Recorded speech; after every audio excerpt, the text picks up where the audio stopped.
8절부터 10절도 참고해야 할 것입니다. 아론이 속죄 제사를 드릴 때 두 마리의 염소를 준비하였습니다. 그 한 마리는 여호와를 위하여서 그 제물을 죽여서 제물로 하나님 앞에 드리는 그 염소였고, 또 한 마리 준비한 다른 염소는 아사셀을 위하여 준비된 염소로서, 그 아사셀을 위하여 준비된 염소는 살아있는 상태에서 하나님 앞에 드려졌다고 하는 이런 특이한 내용입니다. 우리가 읽은 그 20절, 21절, 22절 여기에 볼 때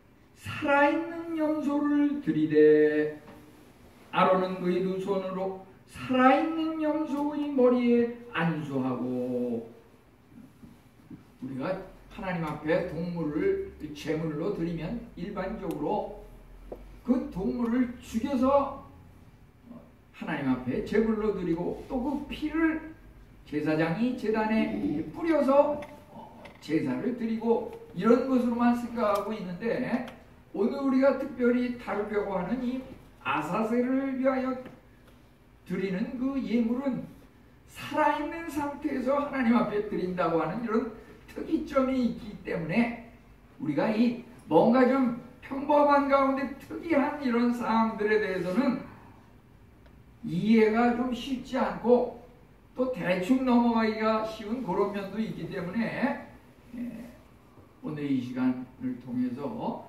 과연 그 아사셀을 위하여 준비된 살아있는 상태에서 하나님 앞에 제물을 드린다고 하는 것이 무슨 의미이고, 또 이것이 예수 그리스도의 사역과 어떠한 연관성이 있는지, 이것을 한번 살펴보고 은혜를 나누려고 합니다. 우선 첫째,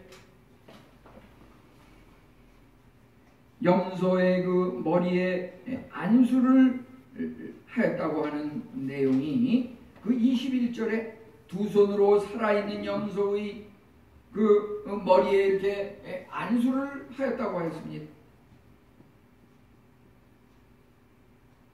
그것은 우리 인간의 죄를 그 염소에게 전가시키는, 우리의 죄를 그 염소에게 떠맡기는 그런 것을 상징하는 것입니다. 일찍이 아담은 동산의 가운데서 하나님께서 먹지 말라고 한 선악을 알게 하는 동산 한가운데 그 열매를 먹음으로 죄를 범하였는데, 하나님께서 그에게 왜 먹지 말라고 한 그 선악을 알게 하는 나무를 먹었느냐, 먹으면 죽으리라고 내가 말하였거늘. 아담은 그 자기가 지은 그 죄에 대해서 변명하기를, 아내 하와가 나에게 먹으라 그래서 먹었습니다. 자신의 그 죄를 아내인 하와에게 전가를 시켰습니다. 책임을 떠맡겼습니다. 이제 하와는 또다시 자기가 지은 그 죄에 대해서 뱀이 나에게 먹으라 그래서 먹었습니다. 하와는 자신의 그 죄를 책임지려 하지 않고 뱀에게 전가시켰습니다. 우리 인간에게는 지금까지도 죄를 범하면은 뭔가 그것을 합리화시키고 인정하지 않으려고 하고, 그 죄에 대해서 자꾸 환경을 탓하고 이웃 사람을 탓하면서 자기는 잘못이 없는 양 이렇게 회피하기가 쉽고 변명을 늘어놓으려는 그런 속성이 있습니다. 그런데 여기서 제사장 아론이 염소의 머리 위에 손을 얹고서 이스라엘의 모든 죄를 고하였다고 하는 것은 그 염소의 머리 위에 이스라엘 백성의 죄가 옮겨진다고 하는 그것을 의미하는 것입니다. 이스라엘의 모든 죄를 염소에게로 전가시키는 그런 상징적인 행위였습니다. 인간의 죄를 머리에 손을 얹은 동물에게 전가하듯이 하나님께서 그리스도에게 우리 인간의 죄를 전가시키고 옮기셨습니다. 우리가 믿기만 하면 우리의 죄를 그리스도에게 옮길 수 있는 것입니다. 하나님께서는 그 죄를 제거하시고 잊어버리십니다. 우리는 속죄 염소의 머리에 안수하였습니까? 예수 그리스도의 머리에 우리 죄를 고백하고 안수하였습니까? 만약 그리하지 아니했다고 하면은 우리의 모든 죄는 아직까지도 해결되지 않고 남아있다고 하는 것입니다. 우리에게 필요한 것은 아론이 속죄 염소의 머리에 두 손을 얹고 이스라엘 백성의 죄를 고백하였듯이 하나님 앞에 우리의 죄를 고백하고 회개하는 이러한 과정이 반드시 신앙의 출발 기초로서 주어져야 한다고 하는 것입니다. 염소의 머리 위에 손을 얹을 때는 언제나 죄의 고백이 함께 행해졌습니다. 죄에 대한 뼈아픈 깨달음을 통하여서 모든 죄를 버리겠다는 결심에 의한 죄의 고백이 있었습니다. 일단 죄를 고백하면 죄는 망각 속에서 잊어버려지고 버려집니다. 이사야 38장 17절은 주께서 내 모든 죄를 주의 등 뒤에 던지셨나이다. 백성들이 모든 죄는 염소에게 옮겨졌고 용서하고 사면되었습니다. 아론은 아사셀을 위하여 라는 염소에게 두 손으로 살아있는 염소의 머리에 안수하면서 범한 모든 죄를 아뢰고 죄를 염소의 머리에 두었던 것입니다. 아론은 그 살아있는 염소의 머리에 안수하고 말하기를 당신의 백성들인 이스라엘의 집이 죄를 지었고 반역하여 범죄하였나이다. 이제 당신께 구하오니 백성들의 죄와 악을 용서하여 주옵소서. 이렇게 고백하였던 것입니다. 그리스도를 통한 죄 용서를 믿고 회개하는 자에게 참으로 온전한 용서가 주어집니다. 주 예수 그리스도에 의한 죄의 궁극적이고 완전한 실질적인 제거를 가리키고 있습니다. 이사야 53장 6절은 말하기를 너희는 다 양같아서 그릇 행하여 각기 제 길로 갔거늘 하나님께서는 그 무리의 죄악을 그에게 담당시키셨도다. 하나님께서 우리 인간의 모든 죄를 예수 그리스도 어린 양에게 전가시키고 우리의 죄를 감당케 하셨습니다.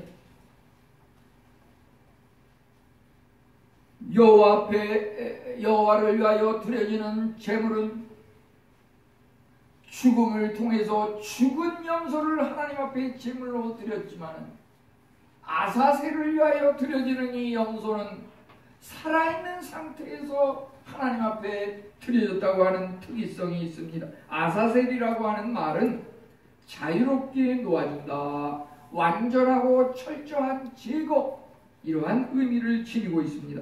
우리는 이것을 또한 번역할 수 있는 것은 죄를 담당하신 그리스도를 위하여, 죄를 제거하기 위하여 이렇게 번역할 수 있겠습니다. 염소는 손을 머리에 안수한 사람의 모든 죄악을 짊어지고 사람을 볼 수 없고 살지 않는 광야로 보내집니다. 21절에 보면은 미리 정한 사람에게 맡겨 광야로 보낼지니, 22절에도 역시 그 염소를 광야에 놓을지니라. 광야라고 하는 것은 망각의 땅, 아무 사람도 보이지 않는 무인 지경의 그런 땅이라고 볼 수가 있겠습니다. 모든 우주 어디서도 그 누구도 찾을 수 없는 그곳까지 그 양이 버려졌을 때 하나님의 약속은 그 죄가 영원히 더 이상 기억하지 못할 것이라고 하는 것입니다. 용서라고 하는 것은 시편 32편 5절에 주께 내 죄를 아뢰고 내 죄악을 숨기지 아니하였더니 하나님께서 내 죄악을 사하였다고 하였습니다. 요한일서 1장 9절도 말하기를 만일 우리가 우리 죄를 차별하면 저는 미쁘시고 의로우사 우리 죄를 사하시며 모든 불의에서 우리를 깨끗게 하리라고 이렇게 말씀하고 계십니다. 희생염소는 이스라엘 자녀들의 고백을 받은 모든 죄악을 머리에 짊어지고 광야로 보내지는 것이었습니다. 그리스도 역시 인간 가족의 희생양이었습니다. 그 황폐한 지역에 어떤 사람도 그들을 발견할 수 없는 곳에 하나님께서는 염소를 광야로 보내는 의식을 통해서 그들의 죄가 완전히 값없이 없어지고 용서받았다고 하는 것을 그들에게 보여줬던 것입니다. 그 염소의 2마리의 염소 중에서 붉은 천을 여호와를 위한 염소에게는 그 붉은 천을 목에 감아두었습니다. 목에 감아둔다고 하는 것은 그 목을 베서 생명을 죽임으로 하나님 앞에 제물로 드려진다고 하는 것이었습니다. 아사셀을 위한 염소에게는 그 붉은 천을 염소의 뿔에 묶었습니다. 염소의 뿔에 묶는다고 하는 것은 생명은 살아있는 그 상태에서 이제 눈에 보이지 않는 먼 아무도 살지 않고 바라볼 수 없는 그러한 광야로 내보내진다고 하는 것입니다. 하나님 앞에 죽음의 제사를 드린 사람은, 죄를 고백하고 회개한 사람은 그 죄가 아사셀의 그 염소가 광야 멀리 보내졌듯이 우리의 죄악이 멀리 사라지고 없어지는데 그 누구도 그 죄를 기억하지 않고 온전히 사라지고 없어지고 용서 안 받고 제거된다고 하는 것입니다. 이제 이것을 좀 더 이해하기 쉽게 말씀드리면 여호와를 위하여라는 제비가 뽑힌 염소는 붉은 천을 목에 둘러서 죽음을 통해 속죄제물로 드려진 반면에 아사셀을 위하여 드려진 그 염소는 붉은 천을 뿔에 맨 위에 광야에 보내졌는데 이제 그 염소가 광야로 보내질 때 그 떠났던 성정문에 그 붉은 천을 또 묶어두고 또 그가 바위에서 떠났으면 그 바위 한 곳에 붉은 천을 묶어두었습니다. 이제 그 아사셀을 위한 염소가 광야 먼 곳으로 사라지고 눈에 보이지 않을 무렵에 그가 떠났던 그 시점에 성소의 문에 또는 바위에 묶어두었던 그 붉은 천 조각이 흰색으로 변하였다고 하는 것입니다. 이것은 전승에 내려오는 하나님 여호와의 기적이라고 할 수가 있겠는데 이와 같은 기적,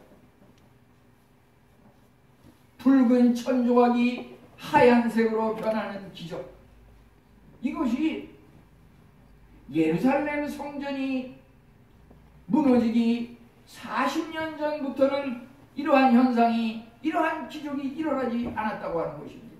그것은 무엇을 의미합니까? 붉은 조각이 흰 조각으로 변하는 죄 용서의 그 역사, 회개와 죄 용서의 신령한 예배가 중지되고 아사셀을 위한 염소를 광야로 보내는 이와 같은 예배 행위가 중지되었을 때 예루살렘 성전이 무너졌다고 하는 것입니다.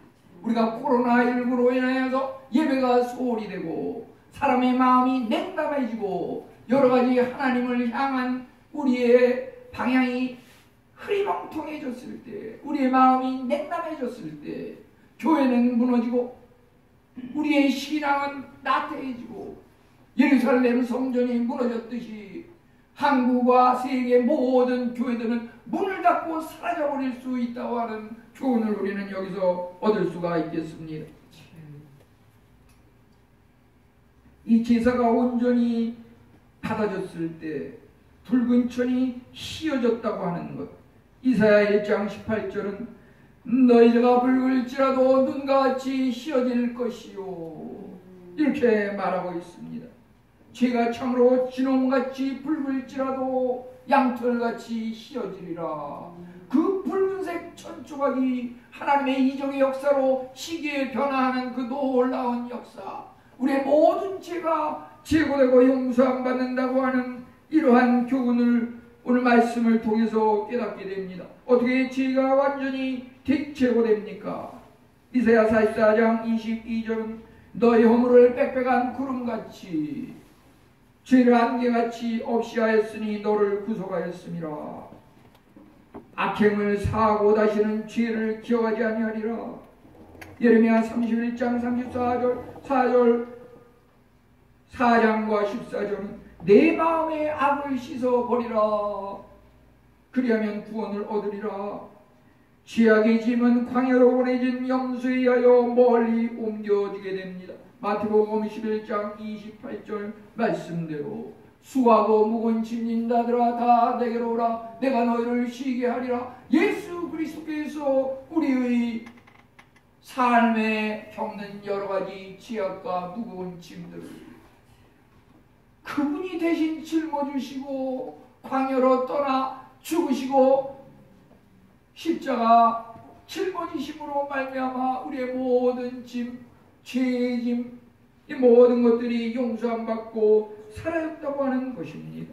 참으로 광야에 보내진 아사셀을 위한 염소는 망각의 땅에 보내진 것이고, 망각의 땅이라고 하는 것은 우리의 모든 죄악이 잊혀진다고 하는 것입니다. 이제 이것을 그리스도의 사역과 한번 연관시켜서 생각해 보겠습니다. 예수님께서 우리 죄를 위하여 십자가에 죽으심은 참으로 구속을 위한 화목제물로 드려지시며, 이로 인하여서 거룩하신 하나님과 타락한 인간 사이에 도저히 도달할 수 없는 그 간격을 메꾸고 화평케 하심으로 화목을 이루셨다고 하는 것입니다. 화해의 그 주님이십니다. 십자가 죽음, 그것은 무엇을 의미합니까? 무엇을 위해서 십자가에 죽으셨습니까?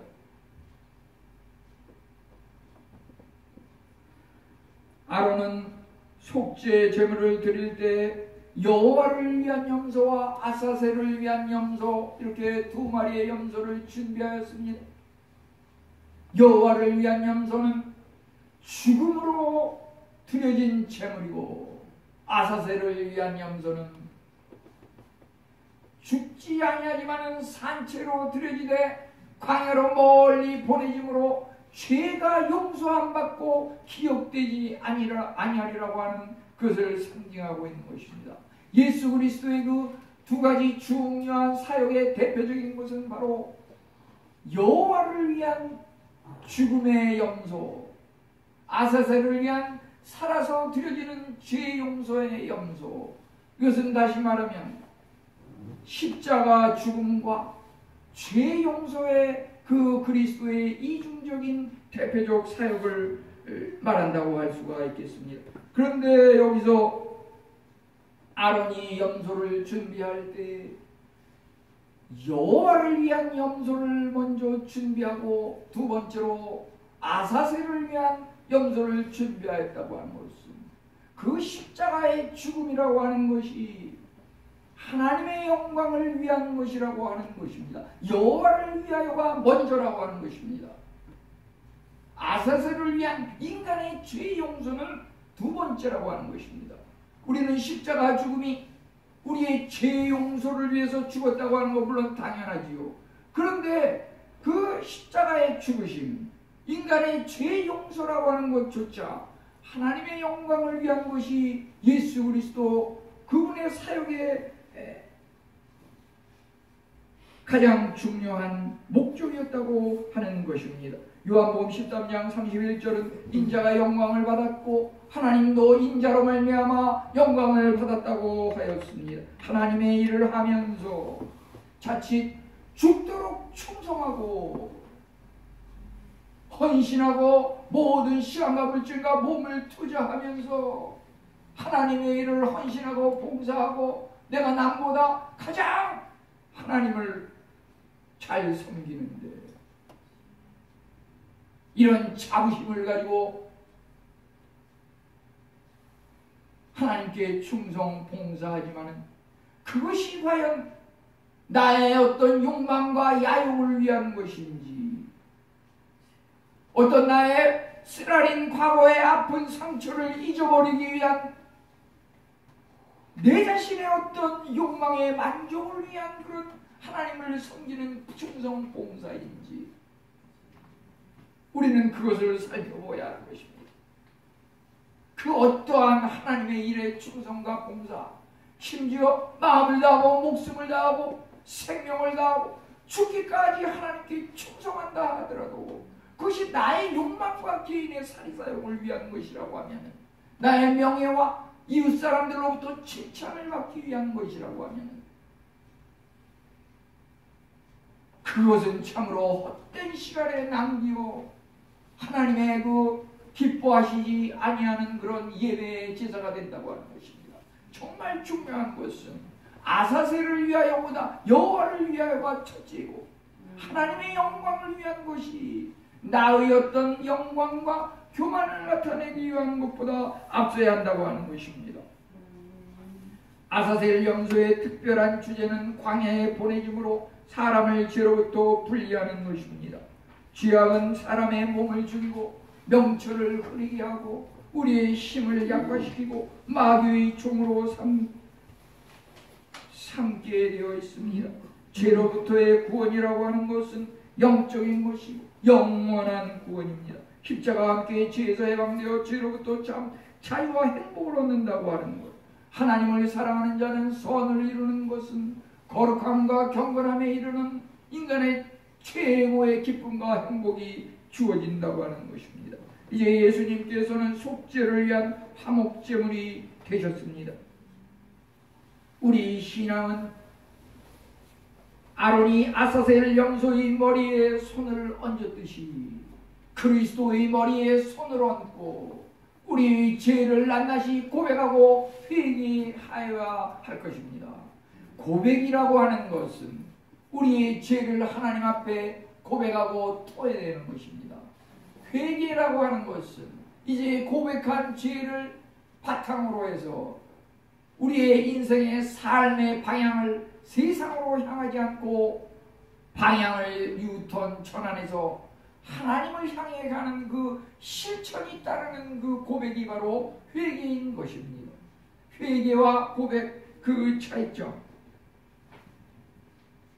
하나님 앞에 진정 고백과 회개가 있을 때 거기에 진정 죄 용서와 구원이 있을 것입니다.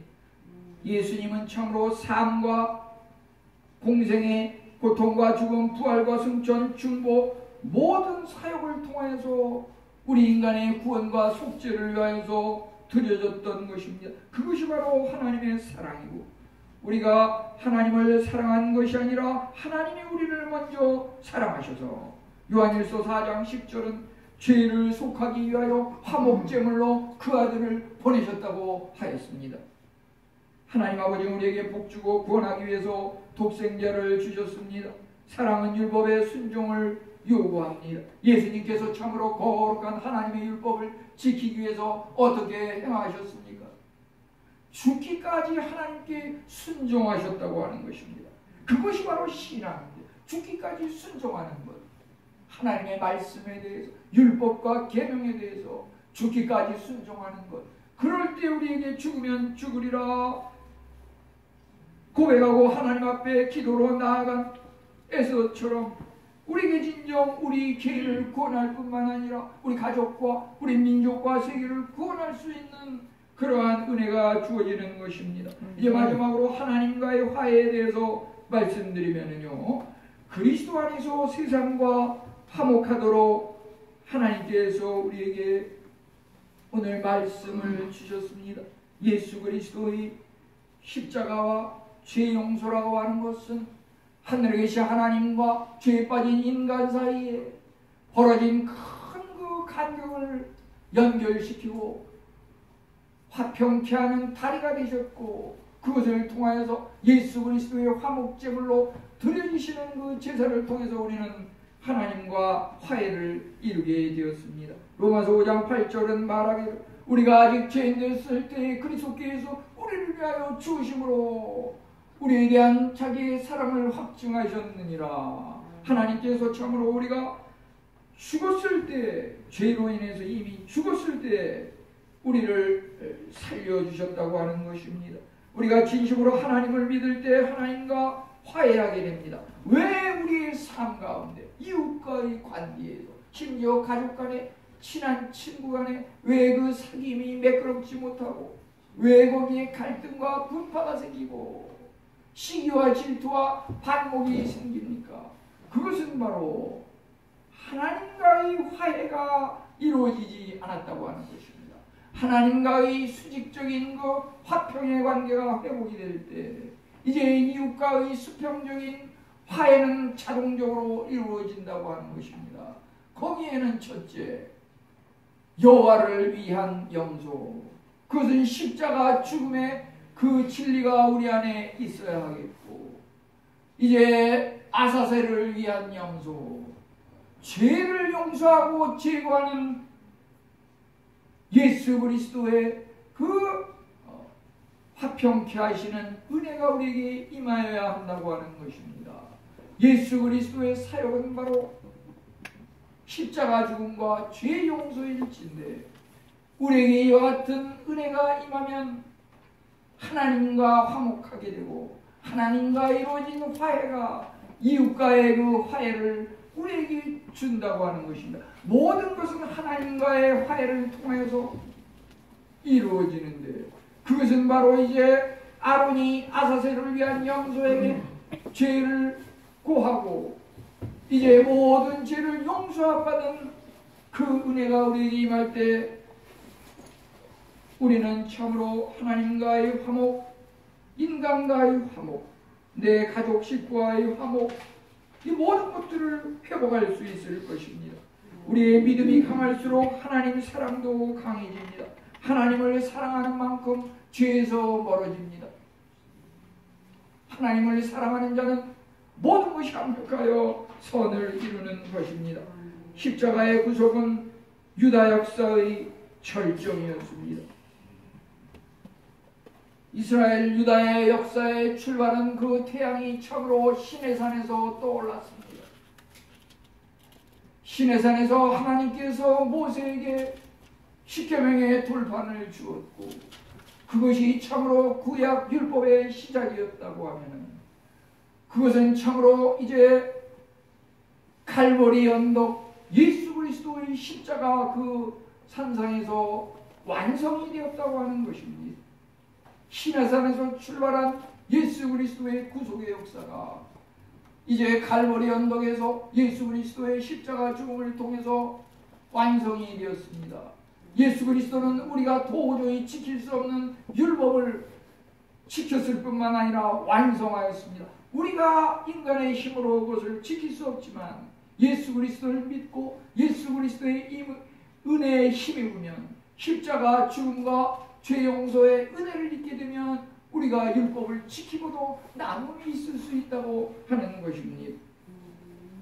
그러기에 예수님께서는 참으로 요한복음 19장 30절에 십자가에 돌아가시기 직전에 말씀하시기를 다 이루었다. 예수님께서 참으로 다 이루었다. 이렇게 말씀하신 것은 무엇입니까? 그분이 오실 때 가장 으뜸이 되는 목적은 하나님께 영광을 돌리는 것이었습니다.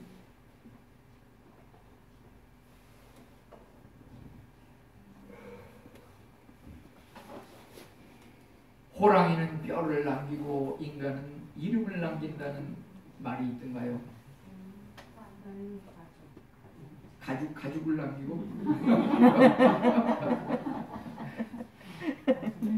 우리는 살면서 나의 이름, 나의 명예를 남기기보다 하나님의 영광, 하나님의 이름을 남기는 그것에 인생의 초점을 두어야 할 것입니다. 하나님의 영광과 지혜의 용서, 하나님과의 화해를 이룬 그 승리의 함성이 바로 다 이루었다였습니다. 우리가 하나님을 열심히 온전히 믿게 되면은 주님께서 십자가 그 죽음 앞에서 말씀하신 것 같은 그런 고백이 우리의 인생의 그 마지막 때에 기쁨으로 똑같은 고백을 할 수 있을 것입니다. 그것은 참으로 하나님과의 화해를 이룬 승리의 함성이었습니다. 그리스도를 본받아 하나님께 영광 돌리며 죄의 용서와 구원에 이르는 우리 성도님들 다 되시기를 축원합니다. 하나님 감사합니다. 아사셀의 염소와 그리스도에 대하여 우리가 살펴본 것처럼 우리가 하나님의 영광을 위하여 살아가게 하여 주시고 십자가 죽음과 죄 용서의 은혜가 우리에게 임하며 하나님과의 화해를 통하여 하나님께 영광 돌리는 우리의 삶이 되게 하옵소서. 예수님의 이름으로 기도하옵나이다. 아멘.